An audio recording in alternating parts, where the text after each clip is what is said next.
Hello, everybody out there on YouTube. Once again, it is the three middle-aged guys just bullshitting about nothing. I am the Reverend. The theme here. Gray Mouse 1. Yep. And we're going to continue on. Like I said, this last week has been really, really busy when in concerns of video game news and everything else. Actually, this particular set of news we're going to go over is maybe a little bit older than this last week. We had found out, actually was announced earlier this week, that this particular device right here ended up getting fully cracked and hacked open. All right. Henkaku, which is a custom firmware, was released out, and it's a soft mod for the PlayStation Vita that also works on the PlayStation TV. Has been released that allows people to go ahead and play ROMs and homebrews and other magical things on their PlayStation Vita. Magical things. Yeah, it's just really magical things that is really set not only to allow people to do, I don't know, the type of things with guys with peg legs and parrots, but also some really cool stuff like run emulators and everything else. Let's just be honest, okay? Without knowing how to go ahead and crack open this, all right, the original PSP, I would not own one, okay? Same here. The truth of the matter is that, you know, the PSP as it is, it's really, you know, it's a really capable piece of hardware.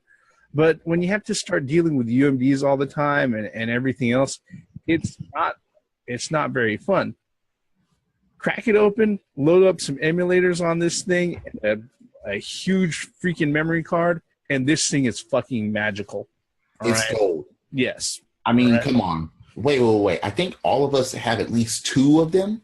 Yeah. Yep. Yeah. No. I mean, I have to. Yep. I have to. It's a magical thing, and you know, Sony being what Sony is as far as their security and firmware and everything goes, everybody knew that it was going to be at least sometime before they got to the Vita. Matter of time. Yeah, it was going to be a matter of time, and last week it was announced out. People had figured out how to do it, and they made it really, really easy to get a hold of. For those who are interested, myself, when I post this video up, I will leave links in the description showing you where you can find out about this, okay, and where you'll be able to get a hold of it. I'm not going to directly link you to that, but believe me, the research is worthwhile. Gentlemen, before I ramble on even more, what are your thoughts on this? Now I'm most likely going to sign myself up for a Vita because of this. It's just as simple as that. Okay, the one thing they have to work on now is that damn memory card. Oh, Yep. yeah. Please somebody, please manufacture that shit if you can. But that's one of the only fatal flaws about the damn Vita. That damn memory card. Yeah. Having to sit there and pay. What is it? $69.99 is the fucking manufacturer suggested retail price for a 32 gig fucking memory card. Just ridiculous. Fucking ridiculous. One thing that you need to mention as well is that it's Sony exclusive memory card. You can't just use an SD card. It's got to say Sony PlayStation on it. No. Or Sony, I'm sorry. On it. When the patent protection ends on that, and you know, people are able to make adapters for that and everything else, because you can buy a 128 gig fucking micro SD. Oh, yeah. You know, when that, dude, I will be all over it. But So will I. Team, you go ahead, continue on. You had more thoughts? No, that's pretty much it. Because it's just, look, the PSP, I'm like, I want one, however. Yeah. And those were the main problems with it. Yeah. It wasn't even just the price of the damn portable. I was like, I can deal with that. But that memory card, I was like, I can't deal with that shit. That was one. Number two, okay, I understand that they want to make it a portable PS3 or a portable PS4 maybe. But it was a lot of the duplicate games that you know, yes, certain games have certain features or whatever than the console. Yeah. Just like the PSP tried to do. But for me, it just wasn't worth it at the time. And I was like, I'll wait. Yeah. I'll wait. Because it's not like people are just everywhere with PS Vitas and online and doing things with them. And I don't think it's popular to that extent. No. But it is valuable. And with this, cracking it open, and it's on, if they can work on that card shit, yeah, I'll go ahead and get one. What about you, Gray Mouse? Well, with me, I think obviously because the PSV, I think is far superior than the PlayStation portables in design and just what is how it feels. You know, I mean the buttons and the analog. So we, you know, everybody was waiting for the simulations to happen on here. So that's great news. Absolutely great news. But the PSP, I actually bought the game because, or the system because they had good games on it. You know, the older versions, they're very, very good games, especially if you're into RPGs, JRPGs. There was a ton of those on the PlayStation Portable. And then, again, I guess because I was unique, I was in Japan. And there are a lot of JRPGs that are not coming to the West Coast for the Vita. And one thing about the Vita too is it's region free, so you could play those games on there. But a lot of people in the Western game now, if you're a hardcore gamer, you already know how to get a hold of play. But for the Joe Smo type player, you know, the casual players or whatnot. You don't know how many games that are on this. All you see is the little small selection here in the States. But there's a lot more games on the library.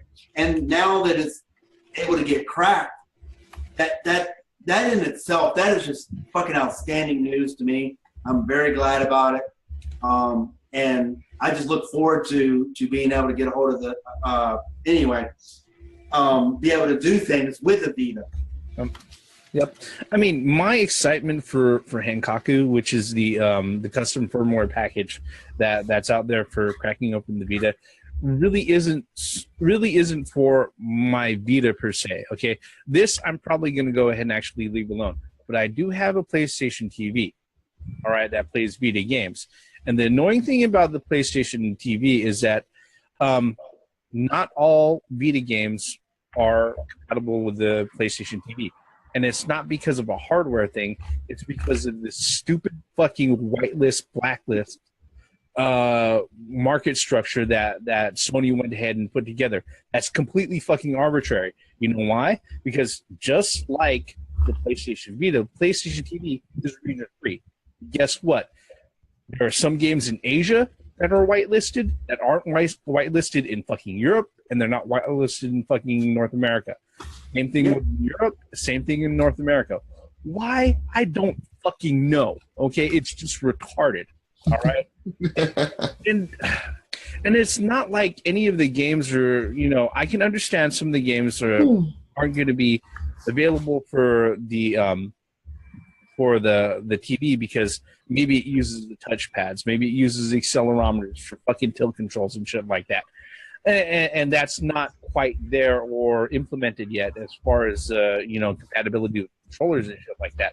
But, you know, not being able to access games otherwise, it's just fucking retarded. And it blows my fucking mind, especially if you're going to make the system region free. It's like, why? Really? You know? I don't. Maybe that's the reason why they did region free. It's because they could whitelist and blacklist certain games in certain regions. But it's silly. It's still retarded. It is. And like I said, you know, like some games, there are some games that if you have a Japanese PlayStation TV, that it will fucking play. It's completely compatible. But you take that same game to North American PlayStation TV, and it doesn't fucking work. It says, this game is not compatible with this system. Yep. It's fucking blows my mind, okay? You know why? One of the things that why I'm excited about that is that, look, I can find a PlayStation TV $30 brand new online. Okay, and that's HDMI out. I could vid cap off of that motherfucker instead of you know what a fucking vid cap kit for this costs? $270 fucking installed. What? Yes, I've looked into it. All right. Okay. Yeah, if I'm doing cap off of the Vita. Yeah, because they have to tear it apart and they have to put a custom fucking video capture card with brand new fucking ports and everything and fit it in there so they don't fuck anything up. All right. It's a small shop in fucking Japan that does it. Okay. Fuck. A whole bunch of that. It's $270, but I can understand why, because it's a shitload of work, microscopic fucking work too. Mm-hmm. And that includes the price of the actual fucking, vid card itself. How long did it take them to master that shit? Not long. Talk about Japanese. Well, actually, they're the only guys who do it regularly for fucking portable systems. But that's what I mean. They're the only ones that do it. That means that no one else can master that. That's like cutting up fucking blowfish.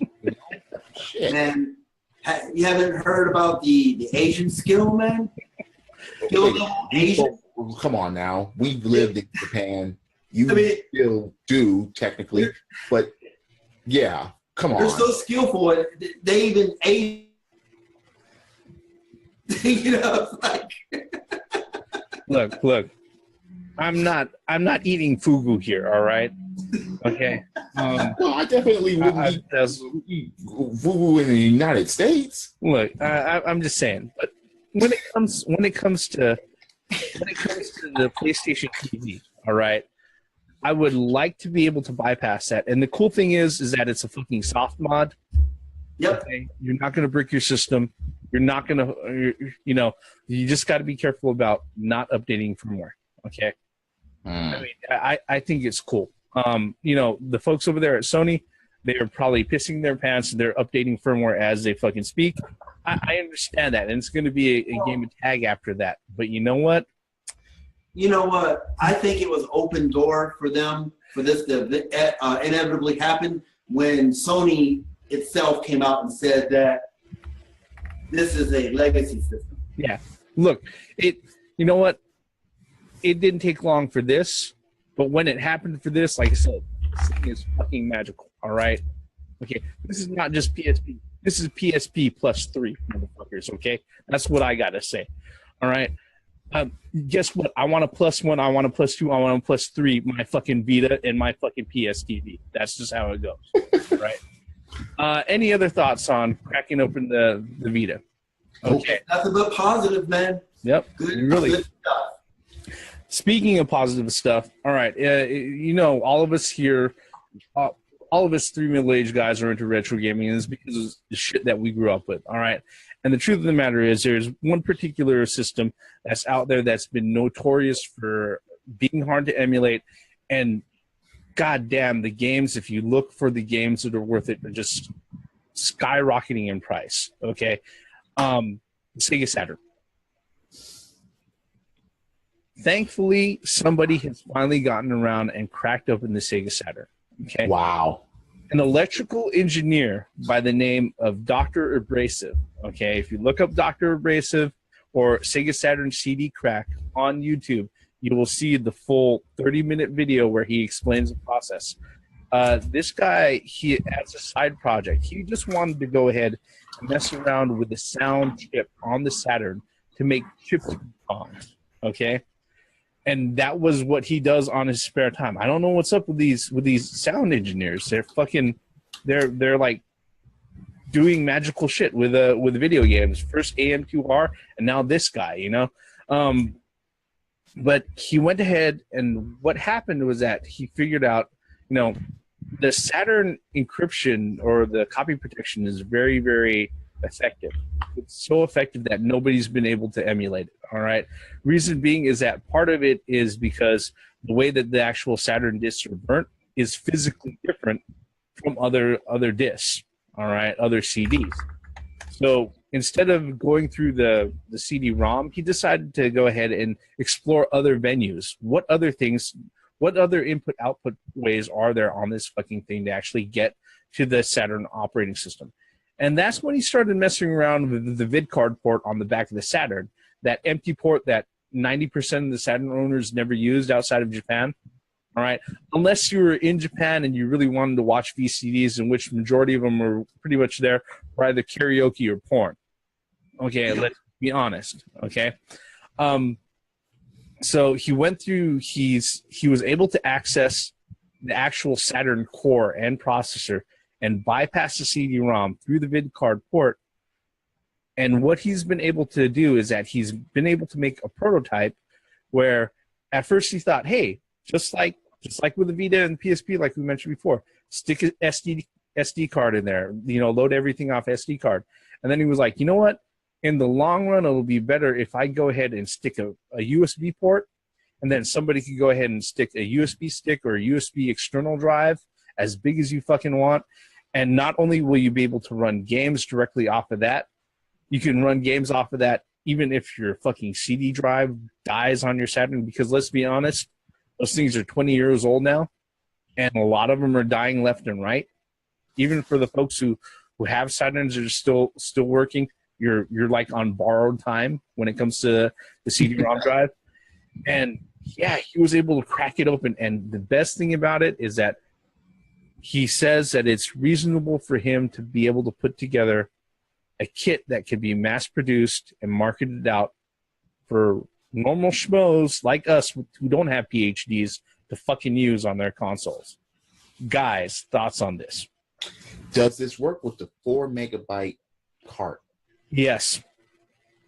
It works with everything. Okay. So all you're going to have to do is just get this device, USB, and there it is. Yep. Now look, this is something that a lot of people have been waiting for decades.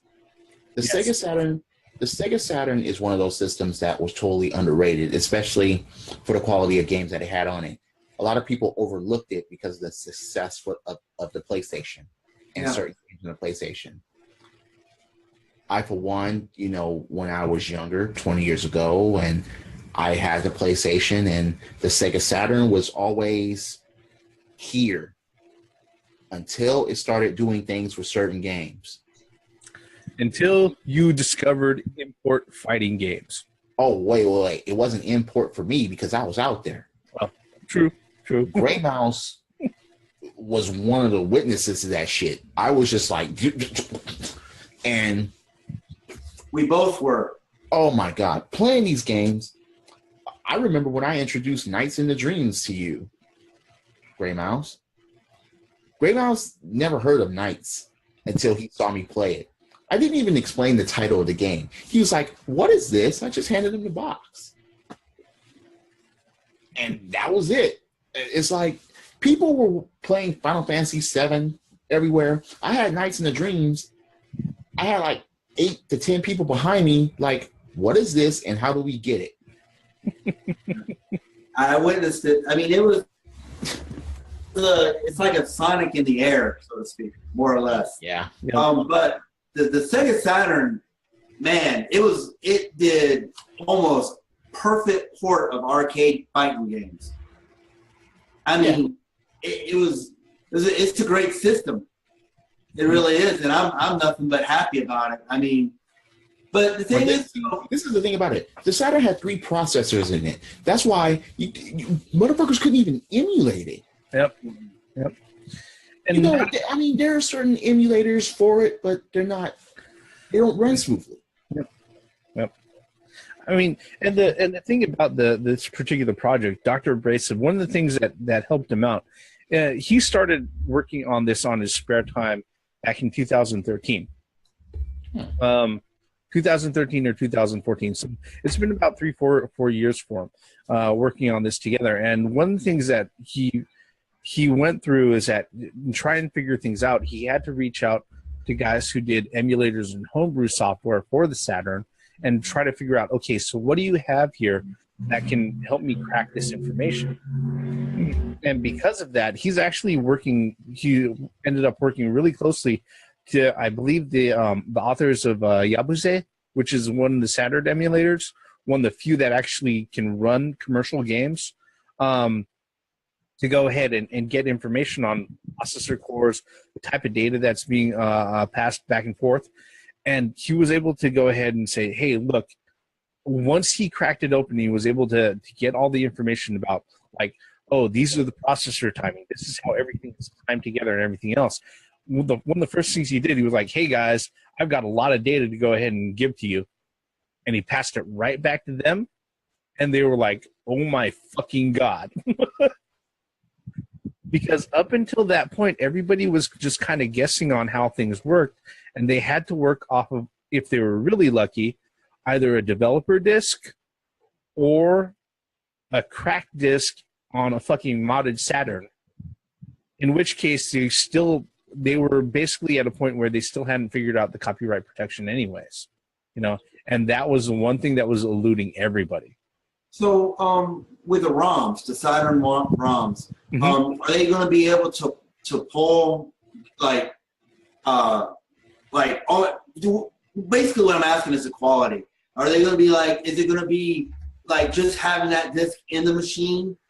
Well, I'm not. Yes. Okay. The thing about it is that the cool thing about the ROMs for the Saturn or the Sega games is that they aren't read protected.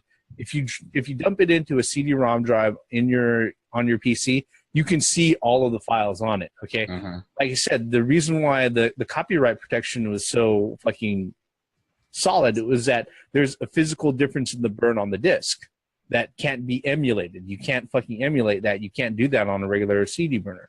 So what's going to happen is that you can take any game that you have, put it in your CD-ROM drive on your PC, turn it into an ISO file, an image file, dump that onto the hard drive, and it will run like the actual CD-ROM drive, and the game is actually in your game system. Yes, because the way that it works is that when you're running it worked the same way with the actual video card. Was that if you're running the vid card and you had a video CD in there, it bypassed a lot of the processing from the CD-ROM drive through that vid card and then back right into the system. So yeah, it runs like you've got the game in your system. In fact, one of the kits that he was looking at as a future project is that he knows that if they have the consoles, that their drives are going to go out. He said that one of the things that he's going to be researching with a few other people is how to do a conversion kit where you actually take out the CD-ROM drive, replace it with a hard drive, and connect it through the video card port. So you won't ever have to worry about, actually running the actual discs themselves. Fucking cool, if you ask me. Really, really fucking cool. Well, one good thing about this is being able to emulate the Sega Saturn games more efficiently.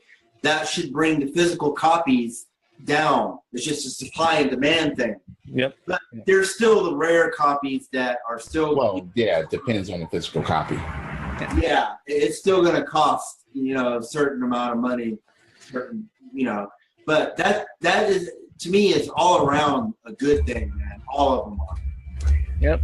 I mean, for those that never played certain games for the Saturn or never experienced it, as Gray Mouse pointed out earlier, there are a lot of fighting games that were pretty much arcade perfect on it. I remember when people were trying to say that X-Men versus Street Fighter for the PlayStation was better than the Saturn version. Oh, jeez. I remember when people said that. I remember Captron World of Nintendo.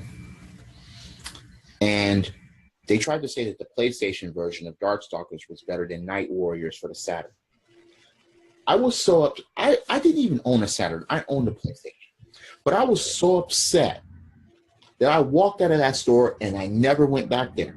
Because if you're going to insult a gamer's intelligence like that, just because you're a fucking fanboy and you're behind the counter at that, fuck you. That was so much garbage to me that it pissed me off. Yeah, I was like, I hope this place gets burnt to the ground, and thank goodness it doesn't fucking exist anymore. Fuck Captron, man. Especially the SNK.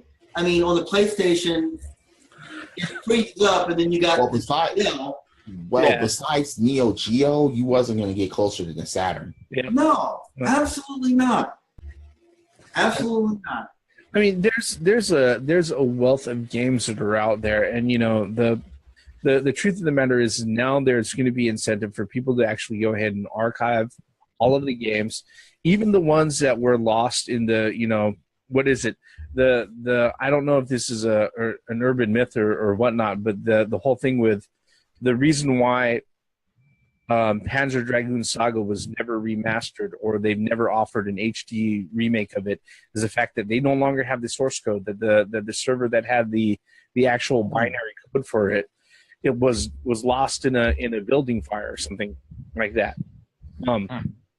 Yeah, and there's a reason why like certain Saturn games have never gotten any sort of HD remake or anything like that. It's not because Sega doesn't want to do it, it's that they don't have the source code anymore.